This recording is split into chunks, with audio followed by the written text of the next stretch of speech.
Live. Welcome everyone for our weekly Gift of Health weekly wellness chat. For those of you who don't know us, I'm Dr. Arjun Rayapudi. This is my lovely wife, Dr. Shobha Rayapudi.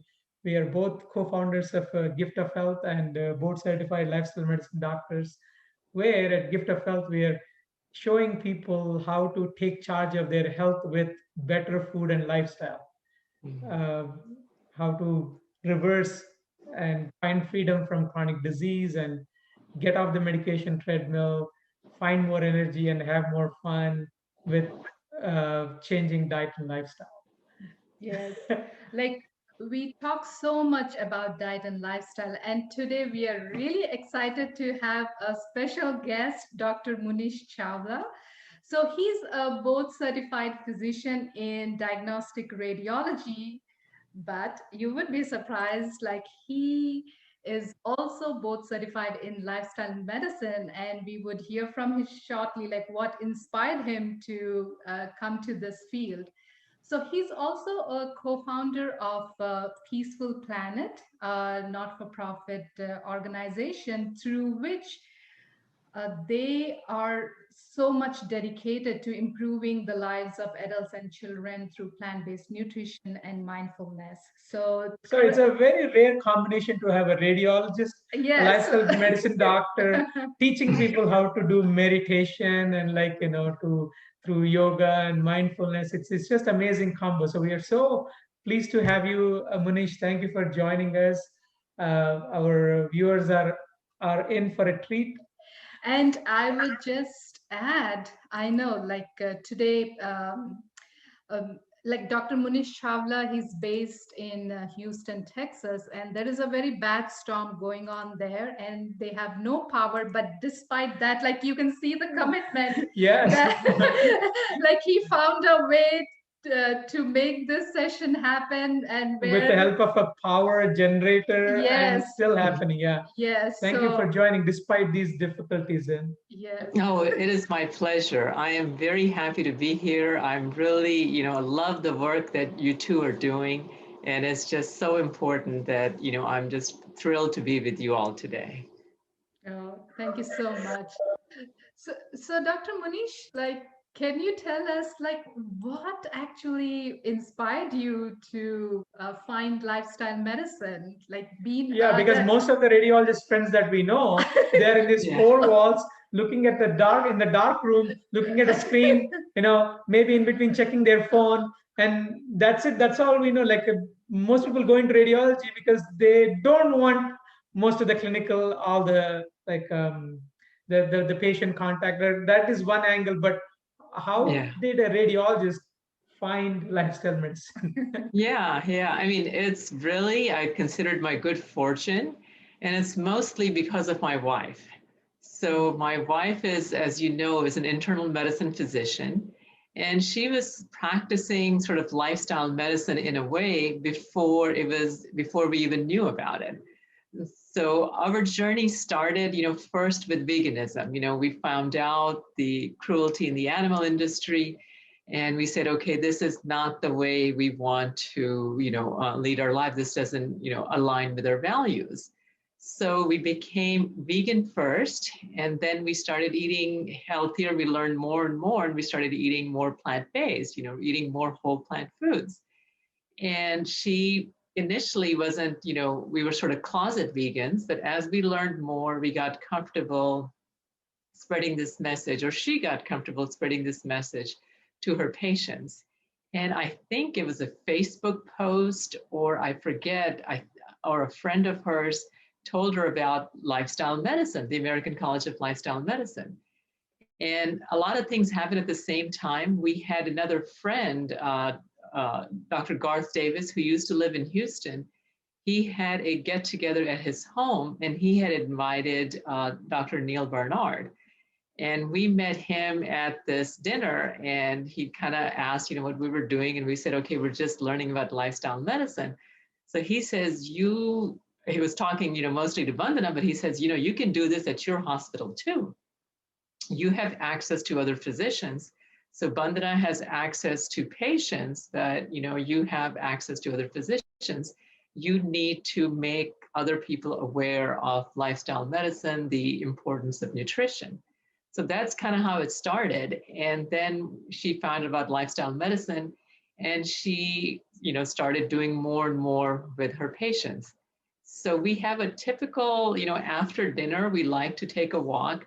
She tells me about her day. I tell her about my day. And, she's telling me such and such patient changed her diet and I got them off of insulin, or I'm reducing their blood pressure medication. So, I'm getting intrigued. I said, this is, we're eating healthy and it's doing, wonderful things for us. So this is actually working in a clinical setting. So I said, I'm interested in this. And Dr. Neil Bernard also challenged me that I should learn more and spread this message also. So she started studying for the boards. I said, okay, I'll start studying for the boards too. We can do it together. It'll be, activity. We can, quiz each other and just kind of go through the manual together. At that time, I had no idea if anything was going to come off it. Mostly, I was going to talk to doctors in the lunchroom, any colleagues that I had access to, other technologists that worked with me, whoever would listen to me, I was going to mention this to them. And, all that led to, I started a plant-based potluck at work. And we did this once a month, and people found out that I also do meditation. So they said, could we do this? Could we do meditation with the potluck sometimes? So I said, okay, if you guys are interested, I'm always happy to, if you go to a party and they see me coming, everybody already knows I'm either going to talk about meditation or plant-based eating. So everybody at work knows the same things also. So those who are interested, they said, let's start a health and wellness club. So in this health and wellness club, we would do meditation twice a month, and we would do potluck once a month. And, it kind of slowly grew, and that was all, going very well. So I really didn't have any big thing, any plans after taking the boards. First was just passing the boards, and we were like, boy, some of the material is, we know about the nutrition, but, the sleep and exercise and all these social things, this is kind of tough, but, both of us passed. And even then, really didn't do anything, but, one thing led to another. Our company, a radiology group, was getting bought out, and they were offering, do you want to work part-time? So I said, okay, maybe, I can do a little more lifestyle medicine. I've got this opportunity. So that's how it started. And as of end of last year, I have basically given up my radiology career, and I'm doing lifestyle medicine full time. And my wife is kind enough to let me work with her in her clinic. So we formed our clinic, Lifestyle Docs. So, we're a full primary care clinic and a lifestyle medicine clinic. So, if someone is not quite ready to change their diet and lifestyle all the way, they still need some medications. My wife can still manage that part. But if they are saying, okay, I'm tired of having diabetes or obesity or high blood pressure, and they want to work on getting rid of this disease, like you mentioned, Arjun, that people want to reverse their diseases, this is the way to do it. And you've had wonderful success, and we've had lots of good success, and it just gives you so much joy to see someone, they were once diabetic and now they're not. They can enjoy life and have energy and really zest for life, and they're not chained to their medications and counting carbs and all that silly stuff they were doing before. So it's been a very rewarding journey, but it's really my wife who started this journey. Wonderful, Manish. Yeah, you had an amazing start. That's a beautiful start for our listeners. Like Dr. Chawla, Vandana Chawla was also on this wellness chat just 2 weeks ago, Yes. and you should go back and listen to, like, that's one of the most well received the talks, and it got shared so many times. So it's amazing to have this transition to give up radiology in a clinic, from a clinical setting to doing lifestyle medicine full time. very inspiring. And it's amazing to hear about the meditation. And the thing is, being a radiologist, like you must have seen so many brain scans or images, and personally, like the way you have experienced meditation, and so would you like to tell us like how you got into meditation, and what is that you found, and how it has benefited you and your patients too? Yeah, yeah. So meditation is something that, I've been kind of doing it off and on, and I kept hearing that there's so many wonderful things that, meditation leads to: reduce stress and feeling happier, more joyful. And, I've been kind of going to Buddhist temples every now and then, going to different meditations, but I wasn't doing it regularly. I wasn't doing it on a consistent basis, but I, kept reading articles. So I had an affinity, just being in our household.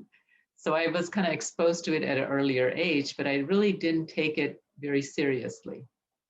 Then, I found a course. It was a 10-day course of silent meditation, a Vipassana course. And I told my wife that, I think I want to go to this course. And at this time, our kids, I think, are 8 and 10. And, she is working as an internal medicine physician. She goes, no way, I can't handle, you being gone for 10 days. And then, she kind of thought about it and she says, okay, next summer, one of the kids is going to be in camp, and, just everything sort of lined up. And she says, okay, if you really want to go, then, we can do it next summer. So that was August of 2012. So I went to this Vipassana course, this silent meditation course, thinking this is going to reduce my stress. It was just, being busy with work, family, just different things. I was just feeling like something is missing, or I'm getting, I need better coping mechanisms. So I thought, okay, this will be a good place to really try out meditation. If this works, then great. If it doesn't work, maybe I'll go to bungee jumping. Maybe I'll try something else. And so then I went to this course, and really it was mostly just for selfish and stress, these sort of things, but it literally changed my life. So ever since I did this meditation course, I can say that I haven't missed one day of meditation. And everything that has happened in my life after that is because of meditation. And, we were talking about earlier leaving radiology for lifestyle medicine. I can say with fairly high degree of certainty that I would not have switched from radiology to lifestyle medicine had I not, found meditation, several years earlier. So the whole trajectory of, how I saw the world changed after this course. And I went to several more meditation courses after that, just to keep up the practice. So I didn't even know the first time that this was all going to happen, but it did, and I'm just very thankful for it. Amazing. So even like when we are doing our programs, like when we introduce lifestyle, like we do talk about food, and we do recognize like stress is the most common cause, like why we see our patients or participants in the clinic. Like even though a lot of people talk about stress and the way it affects like every system, every body, and the things, even though like we talk about stress, seldom like do we think of methods or techniques like how we can bring it down. And like as you have mentioned, like even doing meditation, like there are a lot of research studies where it has shown like when people had done 8 weeks of meditation regularly for 20 to 30 minutes, like studies have shown that their hippocampus lobe like has been increased, and the areas where which cause stress, like those have been shrunk, like just by doing meditation techniques, which has boosted their memory, as well as it has brought down their anger and other things that we experience commonly. So there are so many studies out there mentioning. And in your practice and in your experience, like what have you noticed, like when people do this meditation, like even when you're looking at brain images, like is there something that you have noticed that you would like to share with our participants? Yeah, sure. So, as you mentioned, and I'll kind of answer it this way, a lot of folks use meditation for several different reasons. Meditation, as I was looking for a stress relief or better able, coping mechanisms or stress management. But there's a lot of research showing just increased attention and focus. So doing better at your job, doing better at school, academics, that can be helped with meditation. And another thing it helps in is in terms of just self-regulation. So a lot of things, we come in life and we are immediately, if we get a positive stimulus, we get something positive, we sort of hang on to it. If we get something that's not so positive, something negative, we want to push away from it. And so this is just sort of kind of normal human behavior. And oftentimes when we are sort of in this loop, we're very reactive. So we're just going to become habitual and reactive. And what mindfulness allows you to do is to become responsive. So you can have a skillful response to a situation as opposed to a habitual or a reactive response. So, we get hungry, we get irritable, the habitual response may be to eat a cookie. Whereas a more skillful response is, maybe, cookie is going to work for the short term, but is that something that's really good for me from a long-term perspective? Apple will also help in this case. An apple, being a whole food is so much more nutritious. It's going to provide the sugar, the calories, the hydration, much more than what a cookie would provide.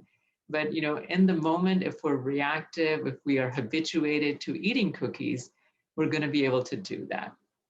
With mindfulness, we become more responsive and less reactive.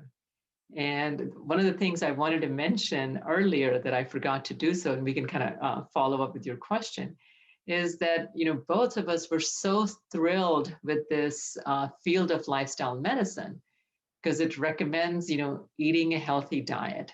It recommends that you exercise, that you find healthy ways of stress management. And the graphic that they have is showing somebody doing meditation. So, this is stuff that we all grew up with in India, taking care of our body, taking care of our mind. And here's this medical specialty which says that all these things, yes, they make intuitive sense. They are so common in the Eastern philosophies, and yet there's so much Western science saying if you eat the right foods, exercise, manage your stress well, stay away from, drugs, alcohol, and smoking, get a good night's sleep, and connect with your family and friends, this actually makes you healthier physically, emotionally, socially, and you have a zest for life, you have more energy. And I was just amazed how much research goes into, how much research there's available of this wonderful specialty. And since, as you know, I'm sort of have a bias for meditation, I really have looked into the research in terms of how meditation affects the brain in terms of the neuroscience. So, I'm since being a radiologist, I can look at, CAT scans and MRIs and PET scans and different things. And this has been sort of, kind of marrying my radiology field and my innate sort of learning, I want to learn new things and my passion for meditation.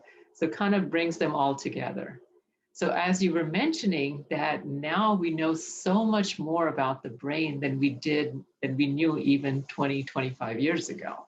So they've shown studies, just with regular meditation, even for 8 weeks, as you were mentioning, the amygdala, which is sort of our flight and fight response place, which can easily raise our stress levels, that those folks who do regular meditation, their amygdala decreases. You can actually see physical changes on the MRI.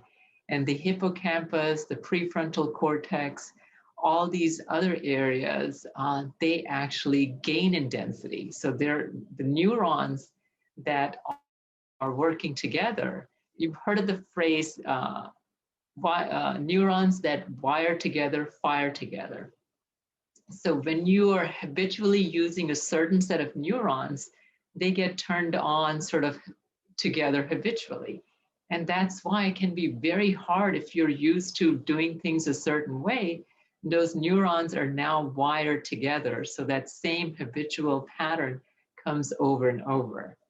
But the good news is the brain is very plastic. And the fancy word for this is neuroplasticity. The brain can form new connections. And now when you have those new neurons wired together, they will fire together.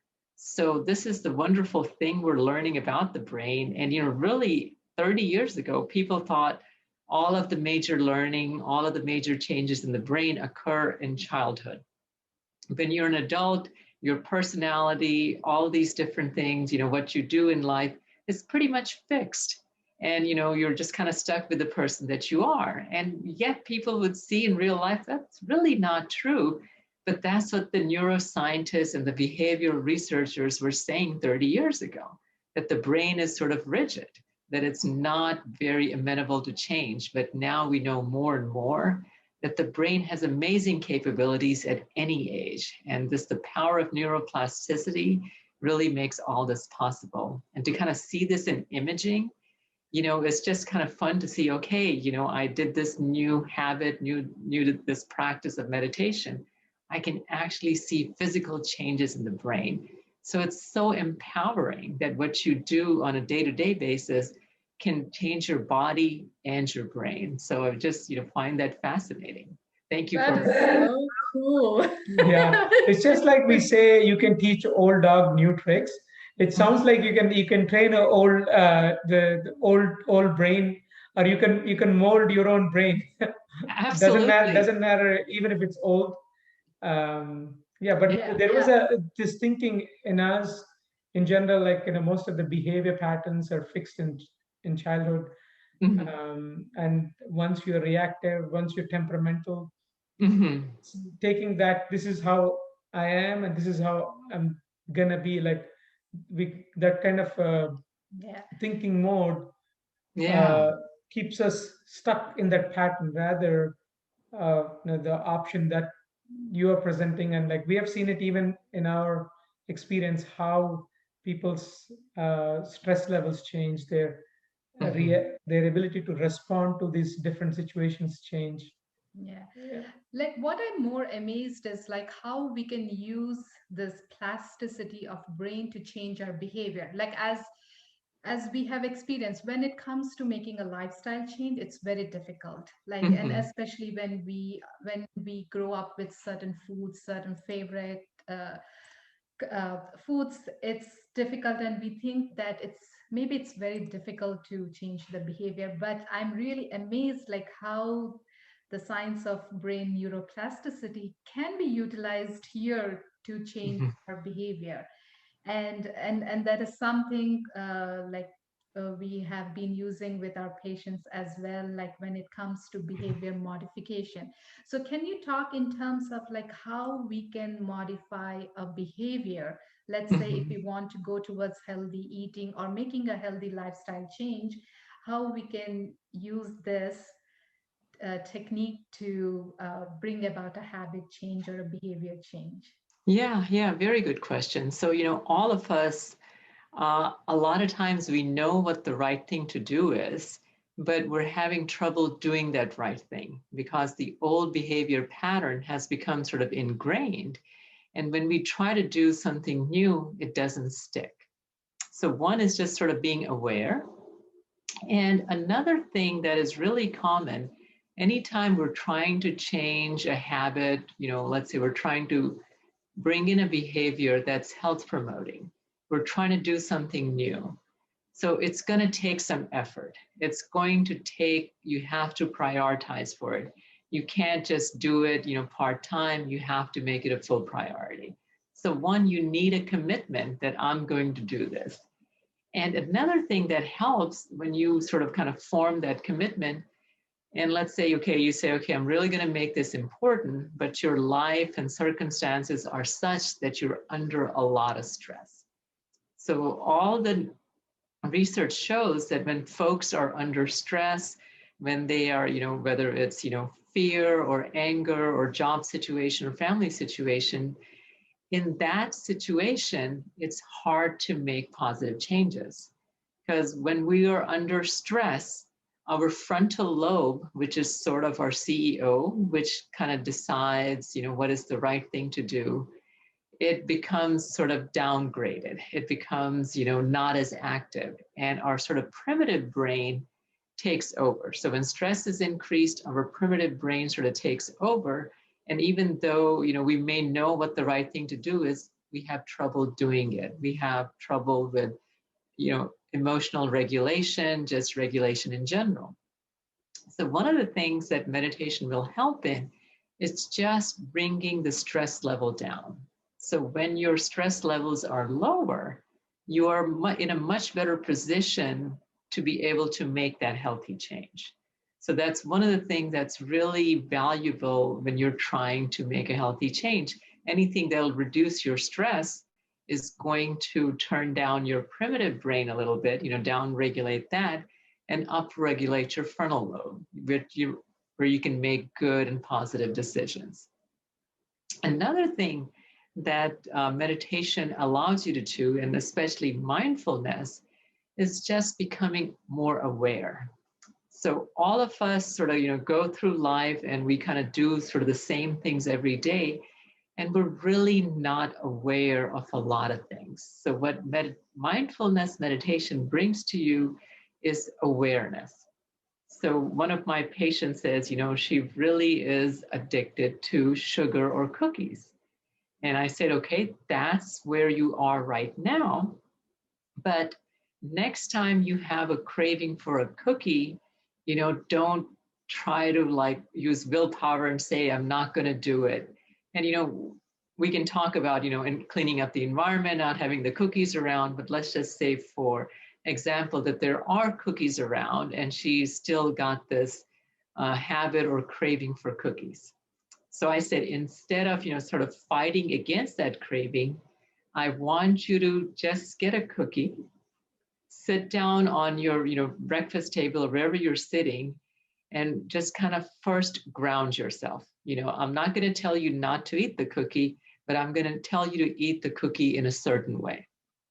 So you sit down on the table, ground yourself, just kind of feel where your feet are, just check in with your body. Is there any tension in the body?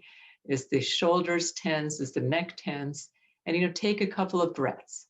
Just take a couple of breaths and just really try to be in the present moment. Okay, and after you're in that present moment, just take the cookie and very slowly and mindfully, take a bite and really taste the cookie, really kind of taste, what the cookie is like. Because a lot of times, especially folks who become sort of addicted to these sort of foods, their brain has this wonderful sort of a imagination on how wonderful the cookie is going to be. So they have this heightened sort of not awareness, but heightened thought of this, that this is going to be so amazing. I'm feeling bad right now. I ate this cookie, it's going to be so amazing. So they have this notion. But when they actually get into the present moment and they're actually tasting the cookie in the present moment, they find that it's really not that tasty, that it's got a lot of sugar, that it's okay, it doesn't taste bad, but it's not, doesn't taste as good as what they had imagined in their mind.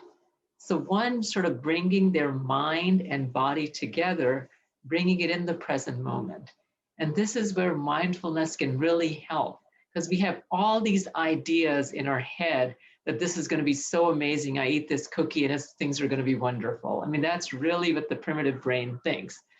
And then when you actually take the time to get into the present moment and you eat the cookie, said, okay, that was fine, but it was nothing extraordinary, not this wonderful thing that my mind had made up. So once this is what, and perhaps I should have defined mindfulness, before I did, gave you this example, but real quickly, I'll do it right now. So mindfulness, at least how I explain it to my patients, is the first step is just being present here, being present in your body, bringing your mind and body into the present moment. Next, just notice, just be aware of what the present moment brings with it. If it brings, a thought, it brings some pain, maybe in the knee, anything that is going on in the present moment in your body or the mind, just be aware of it. So awareness is key. And the next part is not resisting it, not wishing that things were different, being non-judgmental about it. And that's the part that's hard. That's the part that takes practice. But the initial part of just being aware and noticing, most people can do that pretty quickly. And then, the rest of mindfulness it's a lifelong effort. I mean, we can always be more aware. We can always be more equanimous. We can, be more responsive. But it all sort of starts with being in the present moment. And that's what mindfulness brings to you, that it brings you into the present moment so you can experience the life, you can experience everything moment by moment. And sort of the flip side, people think that if they eat a carrot, they already have this idea in their mind that it's not going to taste very good, that, they have this notion in their mind, but that doesn't sound very appealing because, they've created another mental picture of the carrot. And if they do the same exercise, they sit down, they look at the carrot, and they see the beautiful orange color, and then they take their time to actually taste the carrot in the present moment. They said, well, this is really pretty good. It's not as bad as I think it would be. So we have all these ideas, all these imaginations that we bring to our everyday behavior, and we're not even aware of it.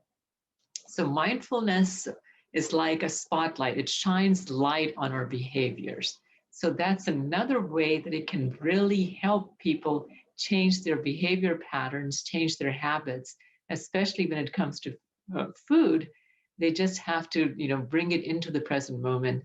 And, then the task is just to practice, practice, practice. You try to be in the present moment as much as possible. And as you both know, this is a work of a lifetime. But as you mentioned, even with training for just 8 weeks, you can see remarkable changes in the brain. So that's just so empowering that, these things can happen. So that's probably a long-winded answer to what you were asking. So I'll send it back to you. Now, this was so helpful, and I love the way you have actually described mindfulness and like how we can use mindfulness to bring a behavior change. I really love the way that you have described like how we can just eat the cookie mindfully. Mm-hmm. And when we are aware, as you said, like many of us realize, yes, this doesn't taste as good as I was imagining. Mm-hmm. And mindful techniques, that is something that like we have been using routinely. And even like our journey, I would say our life has been different from the time we got introduced to meditation techniques, since we practice meditation and yoga. So I would say there was life before doing Mm-hmm. that, and there is a life after doing that. And life, uh, like we started having fun in life after practicing meditation and yoga. I would say, like where there is much awareness, and when you see things in awareness, life is totally different. Yeah, yeah. And you just kind of notice that you're so reactive, you're so habitual. Part of it's we don't even realize what we're doing, and just kind of taking a moment, taking a pause, and just being aware of what we're doing And as you know, in mindfulness, we're not trying to force anything. We're just trying to bring things into awareness. And when the conscious mind and the subconscious mind are sort of together and they see what is happening, you kind of change from within without even, you're not forcing it, you're just kind of, it happens naturally or organically.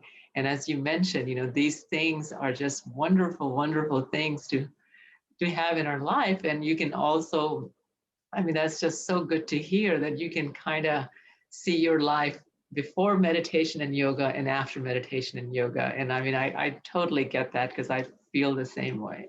Thank you. Yeah, more, I would say for many of us, the day-to-day life can be very stressful, Mm-hmm. right? Like from morning to evening, going through work and dealing with situations with the family members and friends, and most of us are not taught. When you and I, like, these are some things that we learned after we went through our residency, after we went through our medical school, after we had children, after they got into like teenage years and all. Mm-hmm. We learn these skills how to cope better with day-to-day stuff. Like, wouldn't it be, sometimes we wonder, and like, wouldn't it be nice how, if we can learn these skills, how to just take care of our own mind, like the Mm-hmm. things that you shared. You you put the prefrontal cortex and the primitive brain, right? So these are, rather than being in conflict, they're going together, right? Mm-hmm. Sometimes the way we describe to as an analogy, like we call the primitive brain the toddler brain, and the Mm-hmm. prefrontal cortex the adult or the loving or the nurturing brain. So like with the practices of meditation, mindfulness, yoga, these breathing techniques, we could bring harmony within the different aspects of our own system. Yeah. And also, Yeah, absolutely. yes. And also, we found when we have taught this techniques to our participants, like in our 6-month course or 6-week course, what we have found is like when they're utilizing this technique, they are really finding it effective to change their behaviors. To Mm-hmm. it has become a little bit easy for them to make that behavior change, and they're also finding it beneficial even in their day-to-day activities. They're able, when they're practicing these techniques, they're noticing that they are able to bring down their stress levels, and it's improving their awareness too, like Mm-hmm. when we practice steadily. So would you be able to share, I mean, the techniques that you share with your participants? Like, I know, like, it doesn't have to be fancy, but like how we can just apply the technique of mindfulness in our daily routine, like how a simple mindfulness technique would look like. Yeah, absolutely. So, basically, when I sort of do, I do sort of guided mindfulness every first and third Saturday, with my clinic patients. And we really kind of, first thing we do is to just sit down, just get grounded, just sit where you are, just take a moment of pause and just feel, where your feet are. Just kind of take a stock of your body. Do you notice, any back pain? Do you notice any sensation in your neck or shoulders? And, if it feels good, you can just kind of roll your shoulders up and back and just kind of settle in. Next thing I ask people to do is, okay, let's say you're at work and you don't have that much time, but even if you can find just a minute, just kind of take a minute just to kind of ground yourself. And, the breath is always available to you. And you just take in some breaths and just be aware when you're taking the breath in, and just be aware when you're letting the breath out. Just bringing awareness to your breath. If you have a little more time, you can do some breathing exercises. So one of the techniques that I have them do is the 4-6 breathing, which is breathing in for a count of 4 and breathing out for a count of 6. So just so from, from research, from neuroscience and neurological research, we know that when we are relaxed, our breathing out or the exhalation is slightly longer than the inhalation. So what we're doing is taking advantage of this physiological mechanism that's already there, and now we're artificially sort of stretching that. So we're going to limit the inhalation to 4 and do the exhalation to 6, just making the exhalation a little bit longer. So just doing that about 5-6 times can really reduce our stress hormones. So, just that can be a very effective way of doing it. And another thing that I encourage everyone to do is to, one, just sort of taking little mindfulness breaks throughout the day. So anytime, let's say you finish one task, before you start another task, not just going from one to next, or just being sort of mindlessly doing things, just taking little breaks. Okay, I finished this task, and just take a moment to just be aware of the body, be aware of your breath. And if you have a minute or so, do some deep breathing. It doesn't even have to be 4-6 breathing. So just taking that during the day. But the other thing I ask them to do is to develop a formal practice where they sit down at least once a day. If morning works for them, that's fine. If evening works for them, that's fine. There's no magical time of the day. It's whatever is going to work with your schedule. The key to mindfulness, to all these healthy behaviors, is consistency. So I tell them, if it's before dinner, before going to sleep, doesn't matter. And there's no special posture you need to be in. You don't need to sit on the ground and be in a lotus position. You can sit in the chair if that's more comfortable. The important thing is to be right here, right now, to be physically present in your body. So whatever that takes. And then I usually have them, kind of do the grounding routine, do some breathing exercises. And then, when we use the breathing, we used it sort of intentionally. We were regulating our breath. In mindfulness, we just want to observe reality as it is. So now we're going to use the breath again as a tool, and you can use several other tools for mindfulness. But usually I start off folks with breathing techniques. And after we've intentionally regulated our breath, we're just now going to observe our breath. We're going to be like a guard at the gate, watching the breath come in, watching the breath, leave. So that's going to be the anchor that keeps us in the present moment. So then, we do this for a few times, and I said, okay, this is what's typically going to happen. You start observing your breath. You're like an observer, like a guard at the gate, and it goes really well for 2 breaths, maybe 4. And before you know it, your mind is someplace else. It's no longer on your breath. So that is a moment of awareness. I say, don't be upset when that happens. Don't get frustrated that, you're kind of given this job, given this task to kind of stay in the present moment and use the breath. And you find yourself that you're someplace else. When you find yourself that the mind is someplace else, that's a moment of awareness. And that's what we're cultivating, becoming aware of what our habit patterns of our mind are. What are these subconscious patterns that are always running in the background? Before, weren't even aware that this is going on all the time in the background. So again, meditation is going to shine a light on our own behaviors. So when we notice that our mind has wandered from the breath, that's the time for non-judgment. That's the time for self-compassion. That's the time to say, this is the way things are. That's not the time to say, why can't I do this? This should be easy. Whenever that should thinking comes up, that brings up a lot of negative things. And this is what a lot of folks who are having trouble giving up different foods, they said, I should not be eating this, or I should be eating that, or I should be eating that. But all that does is increases your stress.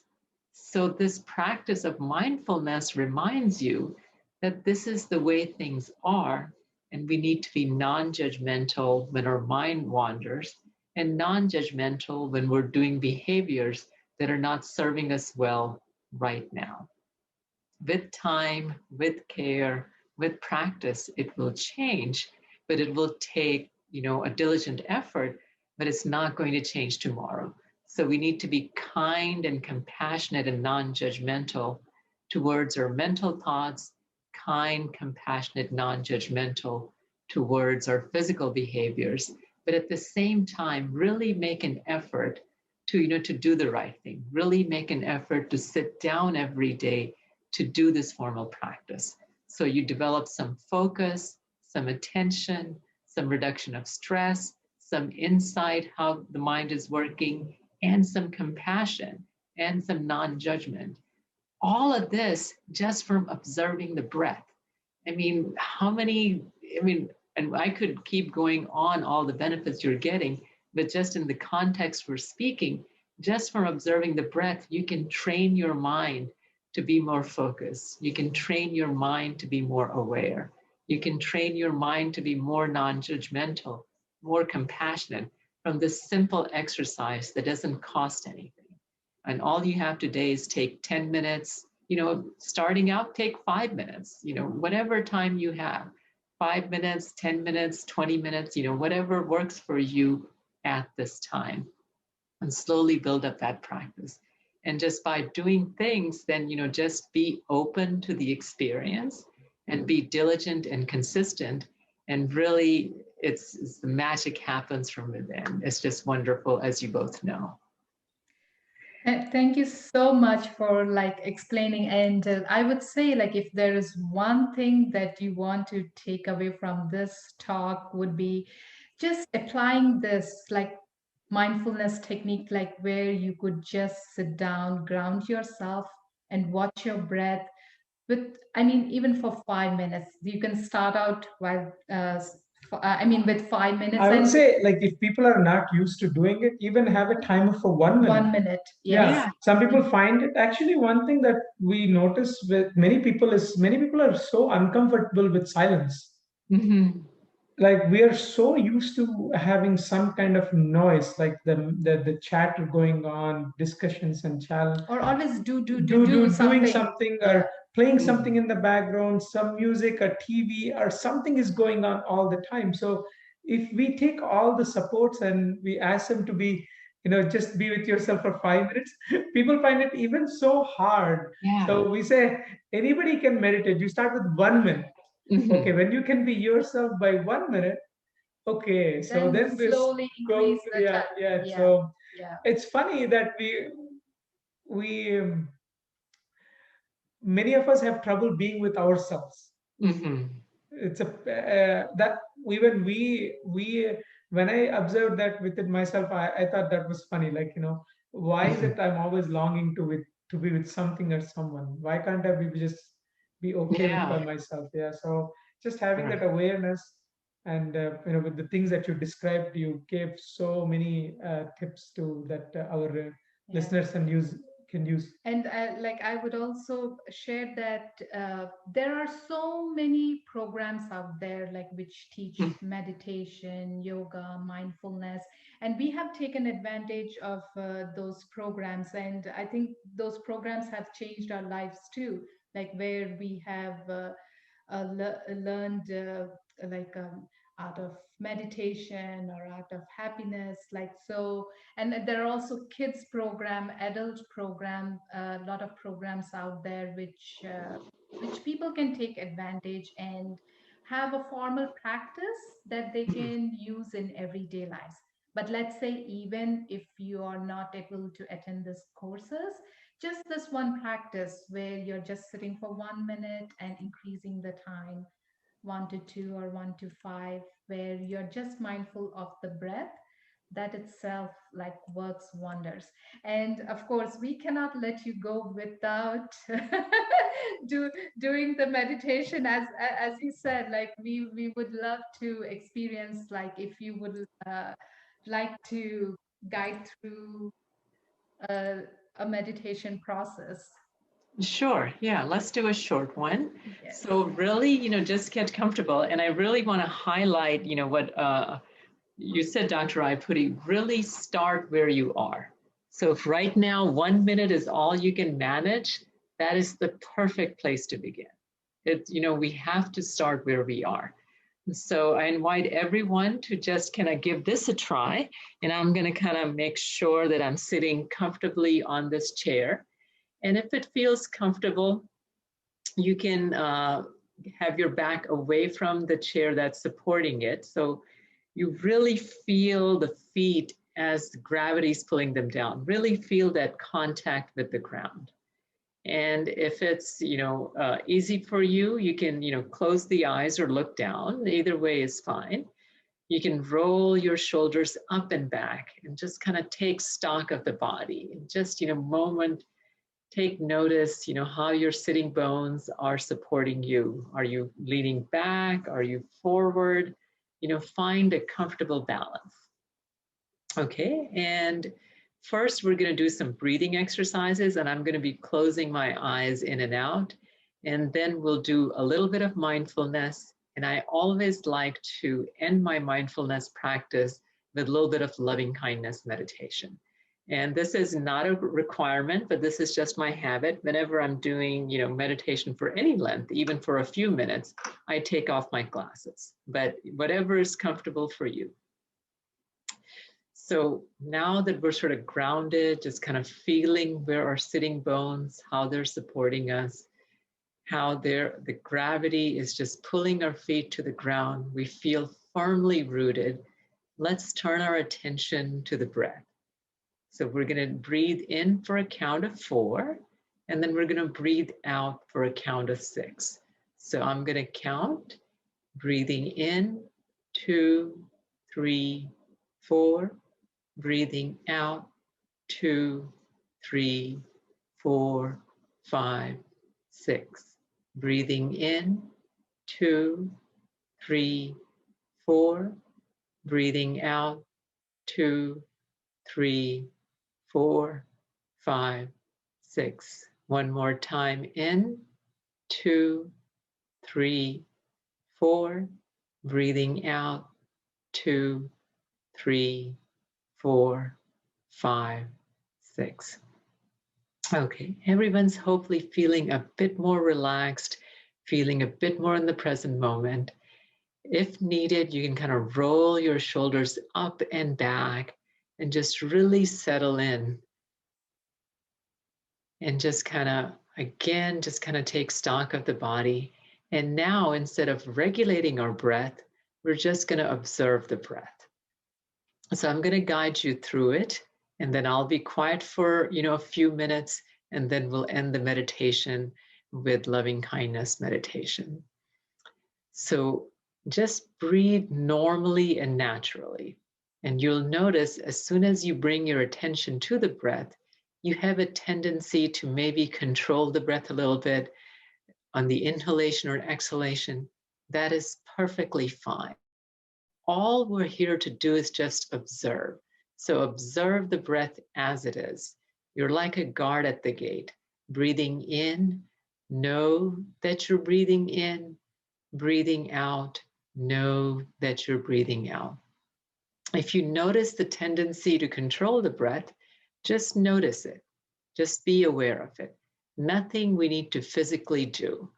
We're just going to be with the present moment, be with the breath as it is, as best as we can. Okay, so I'll be quiet. Let's practice for just 2 minutes.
You can keep your eyes closed, but repeat in your mind, may I be happy, healthy, and peaceful.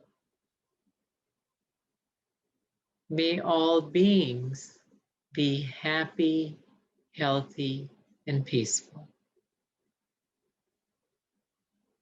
May I forgive all beings for any harm they may have caused me, knowingly and unknowingly.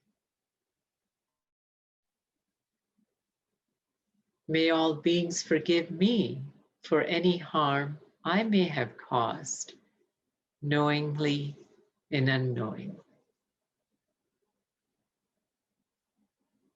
May all be happy. May all be happy. May all be happy. Thank you for joining me.